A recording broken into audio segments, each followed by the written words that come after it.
গত কয়েক মাস ধরে লাগাতার দেখছি যে সীমান্তে কিন্তু একটা উস্কানি বিজেপির রয়েছে এবং সেখানে কিন্তু ক্রমশ মানে বলে না ভাঙবো তবু মচকাবো না, বাংলাদেশের হাল যেন বর্তমানে ঠিক সেই কথাই বলছে। কারণ একের পর এক কোণঠাসা অবস্থা বাংলাদেশের, যেখানে ইউনূসের সরকার একবারে কোণঠাসা অবস্থা রয়েছে, আদতে ভোট করাতে পারবেন কিনা তিনি নিজেও জানেন না, সঙ্গে অর্থনৈতিক পরিস্থিতি থেকে সবকিছু কাঠামো যেখানে মুখ থুবড়ে পড়ছে, তারপরও সীমান্তে লাগাতার উস্কানির প্ররোচনা এ তো নিত্য নৈমিত্তিক হয়ে গিয়েছে। একেবারেই লাগাতার ভারত বিরোধী স্লোগান, ভারত বিরোধী মন্তব্য তা তো ছিলই, তবে এখানে গিয়ে কোথাও যখন তাদের অর্থনৈতিক অবস্থা একেবারে তলানিতে গিয়ে ঠেকেছে, সেখানে কর্মসংস্থান নেই, সেখানে বিভিন্ন জায়গা থেকে কর্মী ছাঁটাই হচ্ছে, সেই পরিস্থিতিতে ওই যে শর্মিষ্ঠা যেটা বললো ভাঙবো তবু মচকাবো না, এই পরিস্থিতিতে দেখো বাংলা থেকে চাল কিনতে হচ্ছে, এই রাজ্য থেকে চাল কিনতে হচ্ছে, তাহলে পরিস্থিতি কি কোন জায়গায় গিয়েছে? কিনতে হচ্ছে আমি বলবো না, এক্ষেত্রে ভারতের একটা অবদান আছে মাসুমা, কারণ এখনো পর্যন্ত আমরা এটাও দেখলাম যে সদ্য আমাদের 1 তারিখে যে বাজেট হলো, এবং তা নয় যখন একেবারে খোদ দ্বিতীয়বারের জন্য প্রেসিডেন্ট নির্বাচিত হওয়ার পর ডোনাল্ড ট্রাম্প যখন কাজে বসার 5 দিনের মধ্যে যেখানে যে অর্থ বরাদ্দগুলো করা হয়, যে সাহায্যের হাত কিন্তু গুটিয়ে নিয়েছে বাংলাদেশের থেকে, অনেক দেশ কিন্তু এখন সেই পথে হাঁটছে, ট্রাম্পের পথে। বিষয় হচ্ছে ভারত শুরু থেকে এত ভারত বিদ্বেষী মনোভাব দেখানোর পরও বাংলাদেশের দিকে কিন্তু এখনো যে সাহায্যের হাত সেটা কিন্তু এখনো বন্ধ করেনি।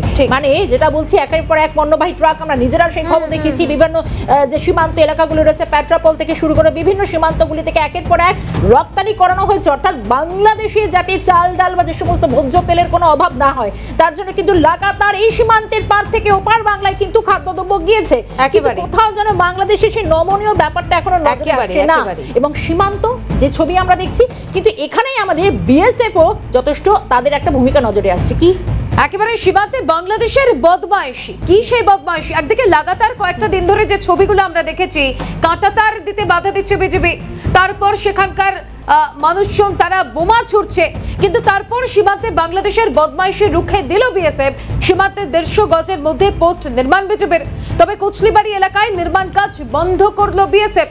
একদিকে বাংলাদেশ বারংবার লাগাতার উস্কানি দিলেও ভারতের থেকে তাদেরকে সাহায্য নিতে হচ্ছে, এখনো পর্যন্ত সেই বিষয়টা রয়েছে, তবে এদিকে বিজেপির যে নির্মাণ কাজ, সেই নির্মাণ কাজ একেবারেই সেটা বিএসএফ অনেকটা আটকে দিয়েছে। কারণ সব থেকে বড় কথা দেখো, এটা তো ঠিক ভারত যেমন একদিকে সৌহার্দ্যপূর্ণ পরিস্থিতি পরিবেশ বজায় রাখছে, কিন্তু বিএসএফ যাদের হাতে যাদের কাঁধে আমি বলবো যে দেশের সুরক্ষার দায়, মানে বর্ডার রাখার, বর্ডারকে সুরক্ষিত রাখার, আমি তাহলে বিএসএফ এর ভূমিকা, মানে বিএসএফ কিন্তু লাগাতার সতর্ক রয়েছে, এবং সব থেকে বড় সীমান্তে এই যে বিজেপির একের পর এক, আমরা সেই ছবিও দেখাবো একটু পর, কারণ সীমান্তে আমরা দেখেছিলাম যে যেভাবে অন্তত একের পর এক সেখানকার গ্রামবাসীদের উস্কানি দেওয়া হচ্ছে, তাদের ফসল চুরি করে নিয়ে যাওয়া হচ্ছে, ফসল কেটে নিয়ে যাওয়া হচ্ছে, মানে কার্যত একটা লুটতরাজ করার চেষ্টা চালিয়ে যাচ্ছে অন্তত বিজেপির ওপার থেকে, কিন্তু সেখানে কাদের মতো দেওয়া হচ্ছে।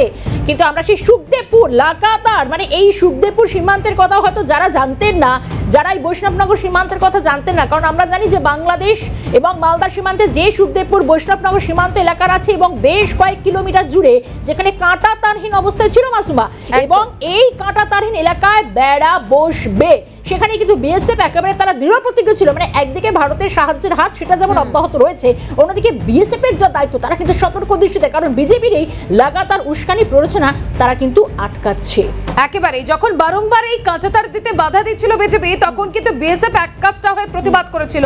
শুধুমাত্র বিএসএফ নয়, এ বাংলার বলা যায় যে ভারতবাসীর প্রত্যেকের কাছে যে বিষয়টা সব থেকে বেশি গুরুত্বপূর্ণ, সেটা হচ্ছে আমার দেশের সম্মান। সেক্ষেত্রে এই বিএসএফ এর পাশে একেবারে এককাট্টা হয়েছিলেন তারা, যে ছবি আমরা দেখেছি। তারপর কি দেখেছিলাম, ওপার বাংলার মানুষ এপার বাংলায় আসছে নাকি ফসল কেটে নিয়ে চলে যাচ্ছে, চুরি করে নিয়ে যাচ্ছে, এই অভিযোগ উঠেছিল, তখনও কিন্তু লাগাতার প্রতিবাদ করেছিল বিএসএফ। আর এবার যখন এই সীমান্তবর্তী এলাকায় প্রতিরক্ষা ব্যবস্থা বিষয়ক কোনো বিষয় হোক বা অন্যান্য কোনো নির্মাণের ক্ষেত্রে যদি সেই বিষয়টা আসে, তাহলে কিন্তু 150 কিলোমিটারের মধ্যে কোনো রকম নির্মাণ করা যায় না, এই বিষয়টাই কিন্তু সকলের জানা।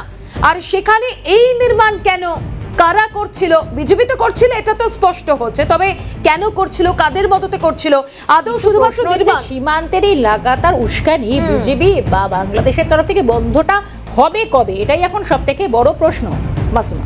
একেবারেই একদিকে বারংবার বিএসএফ তারা এককাট্টা হয়ে আছে, বারবার তারা প্রতিবাদ করছে। এই ক্ষেত্রে তাদের যে নির্মাণ, সেই নির্মাণ কাজ কিন্তু আজকে দিল বিএসএফ। এখান থেকে আমরা সরাসরি আলোচনা করব। আমাদের সঙ্গে গেস্ট রয়েছেন জাতীয় নিরাপত্তা এবং সুরক্ষা বিশেষজ্ঞ আর্য ঘোষ রয়েছেন এই মুহূর্তে আমাদের সঙ্গে। আর্যবাবু, স্বাগত আপনাকে ক্যালকাটা নিউজে। বারংবার এই যে বাংলাদেশের লাগাতার হুমকি, উস্কানি, বিদ্বেষমূলক মন্তব্য, এগুলো তো ছিলই। এবার এই সীমান্তবর্তী এলাকায় তাদের যে নির্মাণ কাজ চলছিল, সেই নির্মাণ কাজ বন্ধ করে দিল বিএসএফ। এক্ষেত্রে কি তাদের শুধুমাত্র এটা কোনো নির্মাণ কাজ, নাকি এর মাধ্যমে অবৈধ কোনো ব্যাপার লুকিয়ে থাকার একটা সম্ভাবনা, কৌশল রয়েছে কি না এর পিছনে, এটা আমরা একটু জানতে চাইছি। একদম অবশ্যই রয়েছে। দেখুন, আমি আপনাদেরকে আগেও বলেছিলাম যে এই এসকেলেশনটা বাড়বে, অনুপ্রবেশের চেষ্টা বাড়বে। এটা পুরোপুরি আইএসআইয়ের গেম প্ল্যান। আপনারা দেখুন, গত কয়েক বছর কেন, বেশ কয়েক বছর ইতিহাস ঘাটে দেখবেন যে এই হারে অনুপ্রবেশের চেষ্টা বা এরকম আগ্রাসী মনোভাব, এটা কিন্তু কোনোদিন দেখা যায়নি। তো অবভিয়াসলি এটা একটা গেম প্ল্যানে চলছে। আর বিজিবির ব্যাপারটা হচ্ছে যেটা আমি সেদিনকে আপনাদেরকে বলেছিলাম যে সুখদেবনগরের উপরে বিশেষ দৃষ্টি রাখতে। দেখুন, সুখদেবনগরেই হচ্ছে, তার ডেফিনেটলি কিছু কারণ আছে আমার বলার। আর এইখানে আমরা 150 গজের মধ্যে কাঁটাতার কেন আমরা পার্মানেন্ট স্ট্রাকচার বসাতে পারি। 150 গজের বাইরে যে জায়গাটা, সেটা আবার বলছি, আমি আগেও বলেছি যে এটা আমাদের জায়গা। সেইখানে ওরা এসে শস্য ফসল এগুলোকে চুরি করে নিয়ে যাচ্ছে, তাণ্ডব লীলা চালাচ্ছে। সেটা তারা করতে পারবে না। আমি আগের দিনকে ওয়ার্ন করেছিলাম যে আমাদের সার্বভৌমত্বে হাত দেওয়া হয়েছে, তার ফল ভুগতে হবে। এবং আবার আজকে বলে যাচ্ছি যে তার ফল ওদের ভুগতে হবে। আর এই যে গ্রামবাসীরা, এদেরকে এখানে সুখদেবপুরে মনে রাখবেন, সম্ভবত প্রথম ভারতে। আমি গর্বিত, আমি প্রণাম জানাই প্রত্যেক মহিলাকে, স্যালুট জানাই যে তারা মহিলা ডিফেন্স ভিলেজ ডিফেন্স কমিটি একটা গড়ে তুলেছেন। সেটা সর্বপ্রথম ভারতে, কাশ্মীরেও হয়নি এটা। তো সেই জন্য এখানকার যারা পুরুষরা আছেন তাদেরকে বলবো, আমি বিএসএফ এর কর্তাদের বলবো যে এই ভিলেজ ডিফেন্স কমিটি গড়ে তুলতে, তাদেরকে অস্ত্রশস্ত্রতে প্রশিক্ষিত করতে, এবং যাগুলো আগে বলেছিলাম দরকার হলে ওয়্যারলেস ট্রান্সসিভারের ব্যবস্থা করতে, যাতে যদি ওয়েদারের কোনো প্রবলেম হয়, নেটওয়ার্কের প্রবলেম হয়, মোবাইল নেটওয়ার্কের, বিএসএফ এর সঙ্গে সরাসরি যোগাযোগ থাকে। দ্বিতীয়ত আসছি আপনার এই আগ্রাসী মনোভাবটা কেন, এটা অবভিয়াসলি বুঝতেই পারছেন। ওয়াকারুজ্জামান, আমি যেটা আগের দিন আপনাদেরকে বলেছিলাম এর আগে, উনি কিন্তু খুব একটা চতুর খেলা খেলছেন। উনিও খুব ক্ষমতালোভী, এবং আমি এর পরে সুযোগ পেলে আসবো।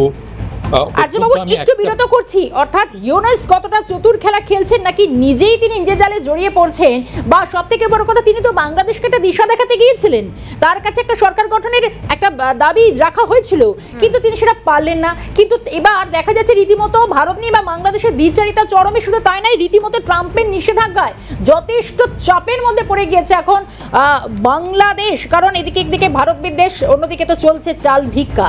মানে কেন এই কথা বলছি, কারণ লজ্জার কথা মাথায় রেখে চাল কিনছে বাংলাদেশ। ভাবো একবার, ভারতের থেকে 16,400 টন চাল গেল ঢাকায়। আমি একটু ছবি দেখাই, জাহাজে করে চাল যাচ্ছে মাসুমা, আমরা দর্শকদের সেই ছবি দেখাই। মানে শুরুতে যেটা তুমি আমি আলোচনা করছি, আমরা অর্থাৎ ভারতের তরফ থেকে কিন্তু চাল, ডাল, সব পণ্য এইভাবে তারা বাংলাদেশে পাঠানো হচ্ছে।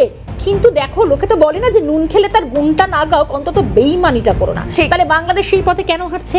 ভারতের থেকে 16,400 টন চাল গেল, মানে বুঝতে পারছো এই ছবিটা কিন্তু খুব একটা বেশি দিনের নয়, শনিবারের ছবি, শনিবারের সম্প্রতি। এবং এভাবেই তো ভারত থেকে অন্তত বাংলাদেশে একের পর এক পণ্যবাহী ট্রাক যেরকম সীমান্তের ওপার দিয়ে যাচ্ছে, তেমনি যে জাহাজ এই টন টন যে চাল বা যে সমস্ত সবজি, বা আমি যদি বলি যে একটু পণ্য পাঠানো হচ্ছে।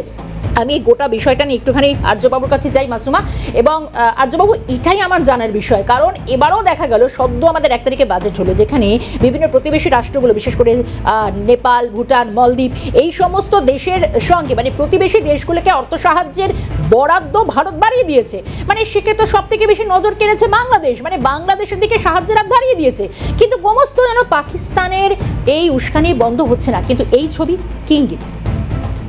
ব্যাপারটা কি জানেন তো, এগুলো আমাদের না একটা প্রি কমিটেড একটা ব্যাপার থাকে, মানে কমিটমেন্টটা অনেক দিনের, তো সেগুলোর থেকে আমরা বেরিয়ে আসছি না। তো সেটাতে কি হয়, এটাই প্রমাণিত হয় যে ভারতের কমিটমেন্ট কতটা বাংলাদেশের প্রতি। বাংলাদেশ সবাই এই মুহূর্তে শুনছেন, যারা শুভবুদ্ধি সম্পন্ন মানুষজন সবাই শুনছেন। তো I don't give it two hoots কে সেটাকে কিভাবে নিচ্ছেন, কিন্তু বাংলাদেশ আজকে যে জায়গায় গেছে, ইউনূস আপনার এটা খবর আসছে যে অলরেডি ওনার যে পারিষদরা বা সাঙ্গপাঙ্গরা আমি বলবো, তারা বিজনেস ক্লাসে টিকিট কেটেছেন এবং বিভিন্ন জায়গায় পালিয়ে যাওয়ার চেষ্টা করছেন। এবং তার সঙ্গে আপনার ইউনূসও একটা পালিয়ে যাওয়ার চেষ্টা করছেন, বিকজ এখানে একটা কিন্তু রিভার্স কু, মানে সামরিক অভ্যুত্থান, যেটা আমি বারবার সতর্ক করে আসছি, সেটা কিন্তু হবার প্রবল সম্ভাবনা। এবং যতই মানে যে যা অস্বীকার করুন, এখানে আওয়ামী লীগের মানে আমি কিন্তু আওয়ামী লীগের কোনো মুখপত্র নই, কিন্তু যেটা আই কল আ স্পেড, যে জিনিসগুলো শেখ হাসিনার এগেনস্টে বলা হচ্ছিল, সেগুলোর অনেক কারণ আছে। এবং আমি যদি সোহেল তাজউদ্দিন আহমেদের যিনি ছেলে, তিনি যদি এই প্রোগ্রামটা শোনেন, তাকে বলবো আমার সঙ্গে আপনি একদিন 1-to-1 ইন্টারভিউতে আসুন এই চ্যানেলে CNN, এবং আপনাদেরকে আমি অনুরোধ করব সোহেল তার সঙ্গে আমার একটা 1-to-1 করাতে এই CNN।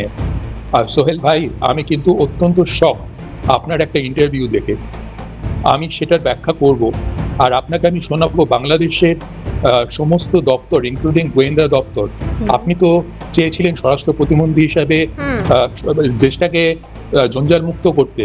4 মাসের আগের একটা ভিডিও কল আপনাকে আমি শোনাবো। একটা বিষয় তো ক্রমশ যেন স্পষ্ট হচ্ছে, আমরা তো কয়েকদিন ধরে দেখতে পাচ্ছি ট্রাম্প দ্বিতীয়বারের জন্য ক্ষমতা আসার পর যে বাংলাদেশের প্রতি বেশ কড়া মনোভাব নিয়েছে, মানে এটা একটা আশঙ্কা ছিল, সেটা বাস্তব হচ্ছে। কিন্তু বিষয় হচ্ছে এবার এই ট্রাম্পের নিষেধাজ্ঞায় বাংলাদেশ তো ক্রমশ কোণঠাসা হচ্ছে, সঙ্গে ভারত তো সেই পথে হাঁটছে না। মানে বাংলাদেশ কেন নিজের জায়গা থেকে সরছে না? বাংলাদেশ সরছে না, এখন বাংলাদেশ তো আপনার চলে গেছে ISI এর কন্ট্রোলে। ব্যাপারটা হচ্ছে যে দেখুন, এখানে আপনাদেরকে আরেকটা জিনিস আমি খুব স্পষ্ট করে বলেছিলাম, it is a direct fight between Quad আর আপনার এদিকে চায়না পাকিস্তান অ্যাক্সেসের ওপরে। চায়না পাকিস্তান বাংলাদেশকে নিয়ে নিয়েছে এখন। আমি বলেছিলাম যে বাংলাদেশকে এনগেজ করতে পারলে তখন সুবিধা হবে পাকিস্তান আর চীনের, আর পাকিস্তান আর চীন একে মানে বাংলাদেশকে এনগেজ করতে হলে আমাদেরকে কিন্তু চীনকে আর পাকিস্তানকে এনগেজ করতেই হবে, এছাড়া উপায় নেই, স্পেশালি পাকিস্তান। এবং এই যে আপনার ট্রাম্পের আমি আগের দিনকেই বলেছিলাম, আমি তো জানতাম যে আমাদের জয়শঙ্কর ওখানে প্রতিনিধিত্ব করছেন ভারতের ওথ টেকিং সেরিমনিতে। আমি কেন বললাম যে ওইখানে আমাদের প্রতিনিধিত্ব করছেন মাইক রুবিও এবং আপনার আরেকজন আমাদের ওদের যিনি চিফ আমাদের NSA যিনি মাইক ওয়ালস, আর ওদিকে মার্কো রুবিও। কেন বললাম? তার কারণ আছে। তো যাই হোক, এইখানে এটা সরাসরি চ্যালেঞ্জ। এবং এইখানে আমাদের এই যে সেন্ট মার্টিনস আইল্যান্ড, আমি আবার বলছি, সেটার দিকে কিন্তু আমাদের লক্ষ্য রাখতে হবে। এবং আমি আরেকটা জিনিস একটু ছোট্ট করে বলে দিই, এর আগের দিন আমি বলেছিলাম যে এরা ধর্মের ভিত্তিতে রাজনীতি করে। এখানে আমরা যদি রামের নাম করে রাজনীতি করি, রামের নাম করে তোলে, খুব ভালো করে শুনুন এটা। আজকে মাসুমা আপনাদের অনুষ্ঠানে আছেন, সেদিনকে শাহিন ছিলেন আমার ভাই, এবং আমার পরম শ্রদ্ধেয় কাজী মাসুম আক্তার স্যার ছিলেন। এটা হচ্ছে ভারত। হ্যাঁ, এখানে রাম প্রত্যেককে ভাবা উচিত। রাম এমন মানুষ ছিলেন, তিনি বাড়ি ছেড়ে চলে গেছেন। আমি নিজে মনে করি ওখানে রাম মন্দিরের জায়গায় একটা হসপিটাল হলে তিনি সব থেকে সুখী হতেন। আর দ্বিতীয়ত, এখানে আমরা এই কালচারে অভ্যস্ত, আমরা কোনোদিন এই সমস্ত এইভাবে দেখি না। এই যে ইসলামাইজেশন, মানে ব্যাপারটা কি, এখানে ব্যাপারটা হচ্ছে যে আপনার ইসলামিস্ট আর ইসলামের মধ্যে কিন্তু তফাৎ আমাদের করতে হবে। একটা জিনিস, যারা উৎসাহিত হন ভারতে, এই যে আমরা প্রচন্ড হিন্দুরা জানবেন DRDOর যে নথিগুলো পাচার করা হয়েছে, সেটা একটা হিন্দু ছেলে করেছে DRDOর। কত বড় লজ্জা! আমরা এগুলো খুলে বলি। হ্যাঁ, আমিও অন্তত বলি, আমার কাছে ধর্ম ম্যাটার করে না, আমার কাছে মানুষ ম্যাটার করে। এবং সেই জন্য বাংলাদেশের সব শুভবুদ্ধি সম্পন্ন মানুষের এটা বোঝা উচিত তারা কি পরিস্থিতিতে যাচ্ছেন। এবং এইটা নিয়ে আমি বিশদ আলোচনায় যেতে চাই, একেবারে আর্যবাবু আপনি বলছেন যে সত্যি একেবারে ভারতবর্ষ এমন একটা জায়গা যেখানে জাতি ধর্ম বর্ণ নির্বিশেষে প্রত্যেকে একত্রে বসবাস করেন, একসঙ্গে থাকেন, মিলেমিশে থাকেন। সেখানে বাংলাদেশের যে পরিস্থিতি, এই যে সাম্প্রদায়িক বিষয়টাকে উস্কে দেওয়া হচ্ছে, সত্যি ভাবার বিষয়। একদিকে ঘরে বাইরে এমনিতেই চাপে অন্তর্বর্তী সরকার, তার উপর বেকায়দায় বাংলাদেশ, তারপরও তাদের এই উস্কানি, এই মন্তব্য অব্যাহত রয়েছে। অনুদান বন্ধে রোহিঙ্গা সহায়তা একেবারে বড় ধাক্কা। 3 মাসের জন্য বন্ধ ইউএসএআইডির কাজ, একাধিক প্রতিষ্ঠানে কর্মী ছাঁটাইয়ের নোটিশ। ট্রাম্পের নিষেধাজ্ঞায় এবার বেকায়দায় বাংলাদেশ। দেখো শর্মিষ্ঠা, একদিকে ট্রাম্প তার ক্ষমতায় আসা, তারপর বাংলাদেশের এই মুহূর্তে যে পরিস্থিতি, সেই পরিস্থিতিতে একাধিক সংস্থান, একাধিক প্রতিষ্ঠান যেখান থেকে কর্মী ছাঁটাই পর্যন্ত হচ্ছে। একদমই তাই। এবং আমাদের সঙ্গে আর্যবাবু রয়েছেন, আর্যবাবুর কাছে আরো একবার যাই। আর্যবাবু, একটা বিষয় যেটা আমি তখন বলছিলাম যে একটা টানাপোড়েন পরিস্থিতি অবশ্যই বাংলাদেশে চলছে, বা বাংলাদেশকে সেখানে কাদের মদত রয়েছে না রয়েছে, বা ক্রমশ মৌলবাদীদের আস্ফালন, সেটা মাথাচাড়া দিয়ে হচ্ছে। কিন্তু বিষয় হচ্ছে যেটা বলছিলাম যে একদিক ক্রমাগত যে ট্রাম্পের ধাক্কায় বেসামাল বাংলাদেশ, কিন্তু ভারত এবারেও তো অন্তত তাদের বরাদ্দ যেটা বাংলাদেশের প্রতি ছিল, সেই বরাদ্দের অনুদানে এতটুকু তো কেটে নেওয়া হয়নি, সেই অনুদানে একেবারে সমতা বজায় রেখে রয়েছে। কিন্তু তারপরও বাংলাদেশ একই জায়গায় রয়েছে, ভারত বিদ্বেষ মনোভাব। ভারত বিদ্বেষ মনোভাবটা এই জন্যই আমি বলছি যে এই জায়গাটা আমি বিশদ আলোচনায় যাব পরে নিশ্চয়ই। তো সেটা একটা আমি আমি আমি আমি একটা অনুরোধ করবো নিউজ চ্যানেলকে, এটা একটা সময় লাগবে বেশ কিছুক্ষণ আমার। তো সেটার ব্যাপারটা কি জানেন, যখন এই যে মুজিবকে মারা হয়, মুজিবকে মারার দিনকে অনেক অনেক ঘটনা ঘটেছিল, সেগুলো বলার দরকার, সামনে আসার দরকার। তো তার মধ্যে কেন মুজিবের প্রতি কিছু ক্ষোভ ছিল কারু, সেটার ব্যাখ্যা হওয়া দরকার। এবং সেই জন্য আমি বারবার বলবো, আপনারা সোহেল তাজউদ্দিন আহমেদ, যিনি মানে তৃতীয় বিশ্বের সম্পদ হয়ে উঠতে পারতেন, এবং জহুরি জহর চেনেন, ওই মুজিবুর রহমানই কিন্তু এই তাজউদ্দিন আহমেদকে চিনেছিলেন। তো তিনি কি কাজ করেছিলেন, মানে কি পরিকল্পনা নিয়েছিলেন, সেইটা কিন্তু বাংলাদেশের লোকেদেরকে, আমাদেরকে শিক্ষা দিতে হবে। তারা মানে দে আর নট ওয়েল এডুকেটেড। আমি দুঃখিত, ক্ষমা প্রার্থী, কিন্তু তারা জানেনই না কেন করছিলেন। এবং তার মধ্যে যারা এই ফাঁসির আসামি, মৃত্যুদণ্ড প্রাপ্ত, আমি সেই জিনিসগুলোকে স্টাডি করেছি, যারা মুজিবকে মারতে গেছিলেন, তাদের মধ্যে কত অসঙ্গতি। আর আমি আরেকজনকে বলবো, মোফাজ্জল ইসলাম বোধহয় ওনার নাম, যিনি ডালিমের সেকেন্ড কাজিন, তাকেও বলবো 1-to-1 আমার সঙ্গে আপনি আসুন। আপনি জিয়াউর রহমানের প্রশংসা করেন। আমি বলছি জিয়াউর রহমান, আমি বলেছিলাম আই রিঅ্যাফার্ম জিয়াউর রহমানের মতন ক্ষমতালোভী এবং আপনার প্রতিহিংসা পড়ার লোক হয় না। ও বুঝে শুনে আড়াল করেছিল এই খন্দকার আহমেদ না, ওই ভদ্রলোককে আমি নামগুলো বলবো। এবং ও চেয়েছিল যে ও ক্লিন থাকবে এবং প্রেসিডেন্টটা হবে, প্রচন্ড ক্ষমতালোভী, সেটা স্বীকার করে গেছে, সেটার আছে। আর বাংলাদেশের গোয়েন্দা বিভাগ, সমস্ত কিছু বিভাগ, তারা যে কিভাবে কম্প্রোমাইজ, আমি সেই ভিডিও শোনাবো, তাদের গোয়েন্দা প্রধান এবং আর একটা তাদের ইন্টেলিজেন্স ইউনিটের মধ্যে 4 মাস আগের একটা ইনপুট। তো সেই জন্য এটা বলবেন না যে 5ই অগস্টের আগে সব কিছু হয়েছে। আপনি যদি সোহেল ভাই, আপনি যদি এত ছিলেন, আপনি এখন ফিটনেসের প্রোগ্রাম করেন, আপনি কেন সেই সময় এইগুলো দেখেননি যে তারপরে কি হয়েছে? আপনি বলেন যে আওয়ামী লীগের সদস্যের পরিবার, আমি আওয়ামী লীগের কেউ নই, কিন্তু আমি জানি কোনটা ভালো কোনটা মন্দ।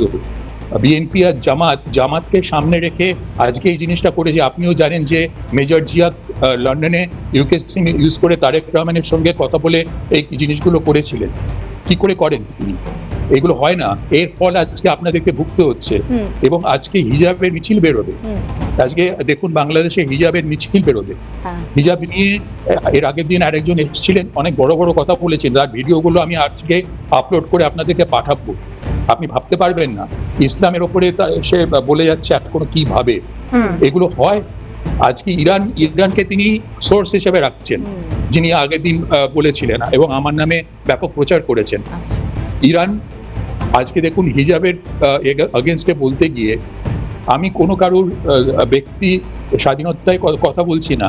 আজকে একজন আমি আজকে একটা ড্রেস পরতে পারি, আর একজন মহিলা তিনি তার মতন ড্রেস পরতে পারেন, কিন্তু হিজাবের এগেনস্টে আন্দোলন করতে গিয়ে ইরানের যে মহিলা মারা গেলেন, তাকে মানে জাস্ট মেরে দেওয়া হলো, সেই লজ্জা কোথায় রাখবে তারা? ইরান এই স্বাধীনতা, ইরান এটা ছিল না, আমরা তখন তো জন্মাইনি, কিন্তু সেই ছবিগুলো যখন ইন্টারনেটে দেখি তারা কি জীবনযাপন করতেন, আফগানিস্তানে কি জীবনযাপন করতেন, আজকে আফগানিস্তানে কি দশা করেছেন, ইরানের কি দশা করেছেন। একদমই আর্যবাবু, আজকে হাতে সময়টা কম, কিন্তু বিষয় হচ্ছে ঠিক এখানে আপনি এত সুন্দর করে আমাদের বোঝাচ্ছিলেন, মানে হয়তো বাধ্য হলাম থামাতে, হয়তো সময় থাকলে আরো অনেকটা অনুষ্ঠান এগিয়ে নিয়ে যেতে পারতাম, কিন্তু পরবর্তীতে হয়তো সেই সুযোগ পাবো। কিন্তু বিষয় হলো এই জায়গা থেকে বাংলাদেশের হয়তো ঘুরে দাঁড়ানোর যে জায়গা তৈরি হয়েছিল, কিন্তু আজ সেটাই যেন আরো শত কোটি প্রশ্নের মুখেই পড়লো, এবং সেই প্রশ্নের মুখে ঠেলে দেওয়ার পিছনে কোথাও হয়তো ইউনেসের সরকার, সেটাই কিন্তু তার দায় কি তিনি এড়িয়ে যেতে পারেন, এই প্রশ্নটাও কিন্তু উঠছে। একেবারে অনেক ধন্যবাদ জানাবো আর্যবাবু। এখান থেকেই একদিকে বাংলাদেশের যে পরিস্থিতি, এমনিতেই ও যে শুরুতেই বলছিলাম যে ঘরে বাইরে এমনিতেই চাপে রয়েছে অন্তর্বর্তী সরকার, তার ওপর ট্রাম্পের ক্ষমতায় আসীন হওয়া, তারপর রিপাবলিকান পার্টি তাদের ক্ষমতায় আসা, তারপর কোথাও গিয়ে বাংলাদেশের উপর আলাদা করে একটা চাপ সৃষ্টি, মানে এই টালমাটাল পরিস্থিতিটা আদৌ বাংলাদেশ, মানে আমি বলবো ইউনুস সরকার সামলাতে পারবে?